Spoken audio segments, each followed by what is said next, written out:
जरा सोचो दोस्तों, अगर एक खूबसूरत जिन आत्मा आपके प्यार में पड़कर आपके साथ ही रहने लग जाए और आपको पता भी ना चले तो क्या होगा। कुछ ऐसा ही होता है हमारे आज की कहानी में। नमस्ते दोस्तों, मेरा नाम है किरण और आप देख रहे हैं हॉरर बॉक्स हिंदी। दोस्तों, अगर आपको ऐसे ही हॉरर मूवीज देखना पसंद है तो हमारे चैनल को सब्सक्राइब करना ना भूलें, क्योंकि हम आपके लिए ऐसे ही शानदार वीडियोस लाते रहते हैं। दोस्तों, कहानी की शुरुआत होती है रॉनी नाम के लड़के से, जो कि लंदन में रहता था। रॉनी और उसका दोस्त आदि एक बार के बाहर बात कर रहे थे। रॉनी के पास जॉब नहीं थी और उसे पैसों की सख्त जरूरत भी थी। आदि उससे कहता है कि उसने सारिम के साथ बात की है, वो उसे मदद जरूर करेगा।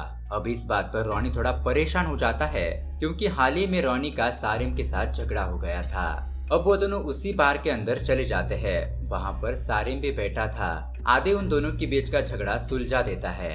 तभी रॉनी की नजर एक लड़की पर पड़ती है, जो कि बहुत ही ज्यादा खूबसूरत थी और पहले ही नजर में वो उससे अट्रैक्ट हो जाता है। उसके बाद वहाँ पर रॉनी की गर्लफ्रेंड भी आ जाती है, लेकिन रॉनी का उसके साथ हाल ही में ब्रेकअप हो गया था। रॉनी उसे भुला नहीं पा रहा था और यहाँ पर उसकी गर्लफ्रेंड प्रियंका एक लड़के के साथ बार में बैठी हुई थी। ये देखकर रॉनी थोड़ा सैड हो जाता है और रॉनी को लगता है कि प्रियंका उसे भूल चुकी है। अब उसका मूड काफी खराब हो जाता है, इसीलिए वो उस पब के बाहर आ जाता है। लेकिन तभी उसे वहीं पर वो लड़की दिखाई देती है जो उसे बार के अंदर दिखाई दी थी। वो उस लड़की के पास जाता है और उससे थोड़ी बात करने की कोशिश करने लगता है, जहाँ वो लड़की उसे बताती है कि यहाँ पर वो अपनी फ्रेंड के साथ आई थी और उसकी फ्रेंड किसी और के साथ चली गई है। वो यहाँ पर अकेली है और उसके फ्रेंड का कॉल भी नहीं लग रहा। इसी के साथ वो ये भी बताती है कि उसके घर की चाबियां उसके फ्रेंड के पास ही है। जिस पर रॉनी कहता है कि अगर आप चाहे तो मेरे घर चल सकती है और वहाँ पर वेट कर सकती है, क्योंकि अब रात भी हो चुकी थी और लड़कियों के लिए ये जगह ठीक नहीं थी। जिस पर पहले तो वो लड़की मना करती है, लेकिन बाद में वो रॉनी के साथ चलने के लिए तैयार हो जाती है। रॉनी उसे अपना नाम पूछता है तो वो अपना नाम लैल बताती है। अब प्रियंका उन दोनों को बातें करते हुए और जाते हुए देख लेती है। यानी कि दोस्तों, प्रियंका भी रॉनी के प्यार को अभी तक भुला नहीं पाई है। अब वो दोनों रॉनी के घर आ जाते हैं। लैल रॉनी से गर्म पानी पीने के लिए मांगती है, जो कि काफी अजीब था। मतलब जूस नहीं, नॉर्मल पानी नहीं, किसी के घर जाने के बाद सीधा गर्म पानी कौन मांगता है यार। अब वो दोनों थोड़ी बातें करने लगते हैं और रॉनी उससे पूछता है कि वो कहाँ से है, जिस पर लैल कोई जवाब नहीं देती। अब रॉनी उससे पूछता है कि वो यहाँ पर पढ़ाई करने के लिए आई है या फिर किसी काम के सिलसिले में। लैल कहती है कि वो अपना बॉयफ्रेंड नहीं बदल सकी तो उसने वो जगह ही बदल दी। अब ये भी उसकी बात काफी अजीब थी। दोस्तों, लैल की इस बात से हमें पता चलता है कि लैल का भी अभी अभी ब्रेकअप हुआ था। अब रॉनी भी अपने ब्रेकअप के बारे में उससे बताने लगता है और हम उसके फ्लैशबैक में देखते हैं। यहाँ पर वो और प्रियंका 2 साल से रिलेशनशिप में थे। वो शादी भी करने वाले थे, लेकिन रॉनी उस पर अक्सर शक करता रहता था। रॉनी को लगता था कि प्रियंका अपने पुराने बॉयफ्रेंड को भुला नहीं पाई है। वो अक्सर उससे बातें करती रहती है और अब इसी बात पर उनका ब्रेकअप हो गया था। साथ ही साथ प्रियंका भी इस रिलेशनशिप से काफी थक चुकी थी, क्योंकि रॉनी पैसे कमाने के लिए कोई ढंग का काम भी नहीं करता था और प्रियंका ही उसका खर्चा महीनों तक उठा रही थी। जाते जाते उन दोनों का बहुत ही बड़ा झगड़ा हो जाता है, जिसके बाद प्रियंका घर छोड़कर चली जाती है। अब ये सब बातें बताते हुए रॉनी अपने ही ख्यालों में खो जाता है, लेकिन अगले ही पल में लैल उसे होश में लाती है। उसके बाद लैल अपने घर जाने के लिए निकल जाती है और इस बात से रॉनी को थोड़ा बुरा लगता है। जाते वक्त लैल अपना पर्स रॉनी के घर पर ही भूल जाती है। इसके बाद हम प्रियंका को देखते हैं, जो कि रॉनी को किसी और के साथ देखकर काफी रो रही थी। और दोस्तों, उस बार में प्रियंका अपने दोस्त के साथ ऐसे ही मिलने के लिए गई थी, लेकिन रॉनी उस पर शक करता है, जो कि बिल्कुल ही गलत था। अब यहाँ हम रॉनी को देखते हैं, जो अपने घर पर था। अब उसके साथ अजीब अजीब सी चीजें होने लगती है, जैसे कि घर में हलचल महसूस होना, अजीब अजीब सी आवाजें सुनाई देना। इन सब से वो बहुत ही ज्यादा परेशान हो जाता है। जब अगली सुबह वो सो के उठता है तो उसके शरीर पर खरोंचने के निशान आ चुके थे। ये देखकर उसे कुछ समझ नहीं आ रहा था। तभी रोनू को उसे अपने फ्रेंड सारिम का कॉल आता है, जो कि उसे बताता है कि वो आज इंडिया जा रहा है और अगर उसको पैसे चाहिए तो वो एयरपोर्ट पर आकर उससे पैसे ले ले। तभी हम सारिम को देखते हैं, जो कि अचानक से ही डर जाता है, क्योंकि उसे बचपन की यादें थोड़ा डराने लगती है। और वो क्या है और वो क्यों डर रहा था, ये हमें कहानी में आगे पता चलेगा। अब यहाँ पर रॉनी अपने घर से एयरपोर्ट के लिए निकल जाता है, लेकिन जैसे वो कार में बैठता है वो तुरंत ही बेहोश हो जाता है। और उसको होश सीधा रात में आता है, जो कि अभी भी कार में ही बैठा हुआ था। उसको समझ नहीं आ रहा था कि ये उसके साथ क्या हो रहा है। तभी उसे आदि का कॉल आता है और वो उसे बताता है कि सारिम तुम्हारा इंतजार करते करते इंडिया चला गया और तुम ठीक तो हो ना। जिस पर रॉनी थोड़ा परेशान होते हुए कहता है, हाँ फिलहाल वो ठीक है। आदि उसे कहता है कि अगर उसे पैसे चाहिए तो अब सारिम के इंडिया से वापस आने के बाद ही उसे पैसे मिलेंगे। दोस्तों रॉनी के ऊपर लोन वगैरह चल रहा था, जिसके ईएमआई के पैसे उसे भरने थे और इसीलिए उसे पैसों की सख्त जरूरत थी। खैर अब वो अपने घर के अंदर जाने लगता है तो तभी उसे बाहर खड़ी लेल दिखाई देती है, जो कि अपना पर्स लेने के लिए वापस आई थी। वो उसे अपने घर के अंदर बुलाता है, लेकिन तभी हम देखते हैं कि उन दोनों पर प्रियंका नजर रख रही थी। अब वो दोनों बैठकर बातें करने लगते हैं। रॉनी अपने रिसेंट एक्सपीरियंस लेल को बताता है। लेल कहती है कि क्या उसे लगता है प्रियंका ने उस पर काला जादू किया है। इस पर रॉनी कहता है कि वो इन बातों पर यकीन नहीं करता। अब वो दोनों थोड़ी और बातें करने लगते हैं और रॉनी लेल की तरफ अट्रैक्ट हो जाता है। वो उसको किस करने लगता है, जिसके बाद वो दोनों ही ऑकवर्ड होते हैं और खुद को संभालते हैं और लेल अपने घर चली जाती है। दोस्तों उसके बाद हम देखते हैं कि वो दोनों ज्यादा ही मिलने लगते हैं। वो दोनों एक दूसरे को काफी पसंद करने लगे थे और उन दोनों में प्यार हो जाता है। वो दोनों काफी जगह पर घूमते हैं। वो एक दूसरे के साथ काफी खुश थे। लेकिन दोस्तों अब रॉनी के साथ बुरी चीजें होनी बाकी थी, क्योंकि रॉनी के साथ अब बहुत ही ज्यादा हॉन्टेड चीजें होने लगती है। उसके घर का सामान अपने आप ही हिलने लगता है। जिस ड्रॉवर में प्रियंका का सामान रखा हुआ था, वो ड्रॉवर अपने आप ही खुलने और बंद होने लगता है। इन सब चीजों को देखकर रॉनी को थोड़ा अजीब भी लगता है और वो डर भी जाता है। अब यहाँ पर रॉनी प्रियंका के सामान को घर से बाहर निकाल रहा था और उसे उस सामान के साथ ब्लैक मैजिक की किताब मिलती है। ये देखने के बाद उसे यकीन हो जाता है कि इन सब के पीछे प्रियंका का ही हाथ है। अब वो ये बात कंफर्म करने के लिए प्रियंका को कॉल करता है, लेकिन प्रियंका यहाँ अजीब तरीके से बात करने लगती है। वो फोन कट भी नहीं हो रहा था, जिससे रॉनी काफी डर जाता है। वो अपने घर से बाहर भागता है और उसे अजीब सी आवाजें सुनाई देने लगती है। इसी के साथ वो घर के अंदर किसी काले साये को भी देखता है, जो कि अपने आप ही गायब भी हो जाता है।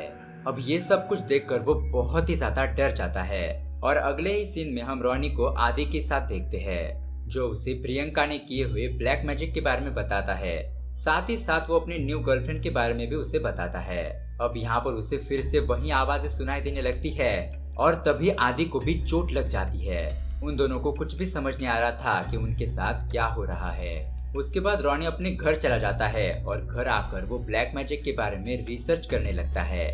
यहाँ आदि सामिर से मिलने आता है, क्योंकि सामिर इंडिया से वापस आ चुका था। आदि उससे कहता है कि वो ब्लैक मैजिक जैसी चीजों पर यकीन नहीं करता, जिस पर सारिम उसे कहने लगता है कि क्या वो इस बात पर यकीन करेगा कि एक फुटबॉल का मैच चल रहा था और वो स्टेडियम लोगों से खचाखच भरा हुआ था। वो टीम ऑलमोस्ट जीतने ही वाली थी, लेकिन तभी वहाँ पर एक बिजली आकर गिरती है, जिससे कि जीतने वाली टीम के 17 में से 11 लोग वहीं खत्म हो जाते हैं। लेकिन वहाँ पर हजारों लोग मौजूद थे, लेकिन उन्हें कुछ भी नहीं होता। आदि उससे कहता है कि ऐसा कुछ नहीं होता, अगर ये हादसा रियलिटी में हुआ हो तो वो यकीन करे। इस पर सारिम उसे इंटरनेट पर चेक करने के लिए कहता है और जब आदि ये चेक करता है तो उसके होश ही उड़ जाते हैं, क्योंकि 1919 में वैसा ही हादसा हुआ था। सारिम उसे कहता है कि ब्लैक मैजिक जैसी चीजें एग्जिस्ट करती है, लेकिन हमारे डायमेंशन और उनके डायमेंशन की फ्रीक्वेंसी काफी अलग होती है।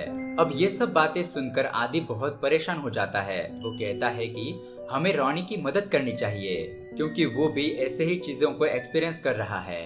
अब वो दोनों रॉनी के घर चले जाते हैं और उसे कॉल करके बाहर बुलाते हैं, लेकिन रॉनी बाहर आने से मना कर देता है और वो देखते हैं कि रॉनी तो विंडो पर खड़ा है और उन्होंने जिससे बात की वो तो कोई और ही आत्मा थी, जिसने रॉनी का रूप लिया हुआ था। ये देखने के बाद वो एक दूसरी जगह पर आ जाते हैं और बात करते हैं। सारिम कहता है कि शायद रॉनी को जिन परेशान कर रहे हैं। ये जिन हमारे ही दुनिया में रहते हैं, शादी करते हैं, मरते भी हैं। उनके और हमारे डायमेंशन में एक पतली सी परत होती है, जिससे हम तो पार नहीं कर सकते, लेकिन वो पार कर सकते हैं, क्योंकि उनके पास अजीब सी शक्तियाँ होती है। कुछ जिन अच्छे होते हैं तो कुछ बुरे भी होते हैं। वो हमारा ही रूप लेकर हमारे बीच रहते हैं, लेकिन हमें पता भी नहीं होता। उसके बाद हम रोनी के घर पर देखते हैं जहाँ उसे अलग ही चीजें दिखाई दे रही थी। उसे जिन परेशान करने लगते हैं और वो बहुत ही ज्यादा डर जाता है। तभी वहाँ पर लेल भी आती है और वो उसे बताती है कि उसे भी जिन परेशान कर रहे हैं। उसके बाद लेल रोनी के साथ ही रहने लगती है। यहाँ हम देखते हैं कि आदि और सामिर प्रियंका से मिलने चले जाते हैं। प्रियंका उन्हें बताती है कि रोनी उससे मिलने आया था और उसने उससे कहा कि उससे और उसके गर्लफ्रेंड से वो दूर रहे।